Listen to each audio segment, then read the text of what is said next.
Salut tout le monde et bienvenue dans cette nouvelle vidéo. Alors aujourd'hui, je vais vous présenter les colos que j'ai fait au mois de mars et je vais aussi vous présenter ma pack pour avril. Donc en tout pour le mois de mars, j'ai fait 10 colos dont une double page, donc j'ai fait 11 pages en tout et je vous présente ça tout de suite. Du coup, j'ai fait 10 colos dans 6 tomes différents et je ne vais pas forcément vous les présenter dans l'ordre et je vais commencer tout de suite par les colos que j'ai fait au mois de mars. Et on commence par le grand classique tome 1 édition collector. Dedans j'ai fait 2 colos, donc j'ai fait la page 3 et la page 4, parce que dans ce tome là je l'ai fait dans l'ordre. J'essaye maintenant de les faire dans l'ordre le plus possible, parce que déjà je trouve que ça fait beau quand on tourne les pages.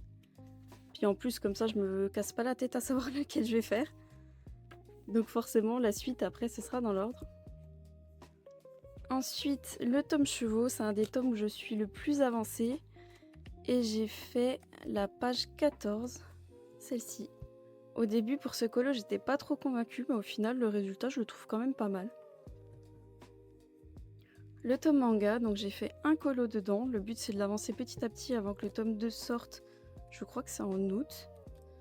Et j'ai fait la page 11, que je trouve trop belle, avec des couleurs pastel. Trop beau ce colo. Et là, on va passer aux 3 nouveaux livres que j'ai eu au mois de mars. Et on commence par les grands classiques spécial débutants, le tome 2. J'ai pas le tome 1, mais je trouvais que celui-là était super beau. Et j'ai fait 2 colos et j'ai fait ceux de La Belle et le Clochard. Je suis juste déçue que celui-là est déjà dans le tome Love Story, je crois. Mais si ça se trouve, il y en a plein qui sont déjà dans d'autres tomes. Celui-là, je le trouve vraiment magnifique. C'est un de mes coups de cœur des colos de La Belle et le Clochard. Je le trouve trop beau. C'est un peu galère pour les bleus pour faire bien nuit. Mais au final, je trouve que je m'en suis pas trop mal sortie. Ensuite, le tome Totally Spies, dedans j'ai fait 2 coloriages. J'ai fait, je vous les montre dans l'ordre que je les ai fait, celui-ci que je trouve trop beau. Je sais pas, j'adore leur tête et tout, je trouve qu'il est trop bien. Et j'ai fait la page 1, parce que je voulais le faire dans l'ordre au départ, qui était assez difficile. Franchement, on dirait pas, mais les zones étaient toutes petites, les contours minuscules. Mais je trouve que le résultat, franchement, il est pas si mal. Hein. Je sais pas ce que vous en pensez. Et pour finir, le grand classique tome 13 que je vais faire dans l'ordre. Donc j'ai commencé par la magnifique double page de Stitch. Vraiment, il n'y a rien à dire. Elle est trop belle. C'était très long. Plus long que ce que je pensais. Mais franchement, je suis trop contente du résultat. Et ensuite, j'avais commencé le coloriage d'Alice en page 3. Je ne l'ai pas fini, comme vous pouvez le voir. Et ce sera directement dans ma pack d'avril. Et maintenant, je vais vous présenter ma pack d'avril, donc pile à colorier. Je suis pas sûre de pouvoir tout faire, mais au moins je me donne des petits objectifs. On retourne dans le tome 13 où je voudrais faire 2 colos. Donc terminer le coloriage d'Alice et faire celui de la fée Clochette, page 4. Comme ça, je serai déjà à 3 colos dans ce tome-là, dont une double page. Ce sera déjà pas mal. Ensuite, dans le tome Totally Spies, moi qui voulais le faire dans l'ordre, ça sera pas dans l'ordre. Parce que je vais faire, si j'arrive à trouver la page, j'aimerais faire celui-ci pour Pâques avec les petites carottes et le petit lapin. Donc j'espère avoir le temps d'ici là.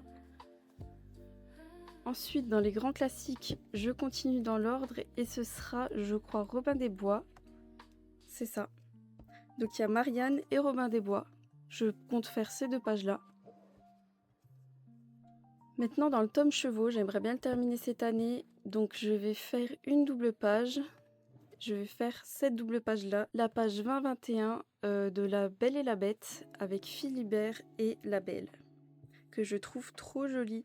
Et j'aimerais aussi faire mon coloriage préféré du tome, c'est la page 9 du Cavalier sans tête de Mickey, que je trouve trop beau.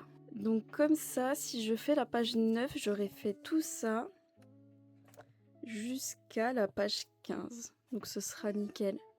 Sachant que je voudrais faire celle-ci et que j'ai fait aussi celui-ci. Donc on aura bien avancé dans ce tome-là. Dans les grands classiques édition collector, j'aimerais faire en option, si j'ai le temps, 2 colos. Les 2 suivants, donc ça serait Frères des ours et Bossu Notre-Dame. Et j'aimerais avancer dans ce tome que je trouve trop beau mais qui est super chiant pour les contours.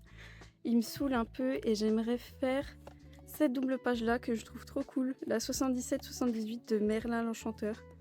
Je suis pas forcément fan de ce dessin animé, mais cette double page je la trouve trop belle et en général les colos de Merlin sont trop jolis. Donc voilà, pour ma pack d'avril j'aurai du coup 10 colos comme ceux que j'ai fait ce mois-ci, dont 2 doubles pages. Donc en tout j'aurai 12 pages à faire. Je pense que ça peut être faisable. De toute façon on verra bien, si j'ai pas eu le temps de tout faire ce sera déjà très bien. Sachant que j'en ai 2 en option, voire 4 pour ceux des grands classiques spécial débutants, c'est pas obligé que je les fasse. Mais tous les autres, j'aimerais bien m'y tenir et pouvoir les faire. Et voilà, cette vidéo est terminée, donc merci à tous d'avoir regardé cette vidéo et on se retrouve très bientôt pour une autre vidéo. Salut!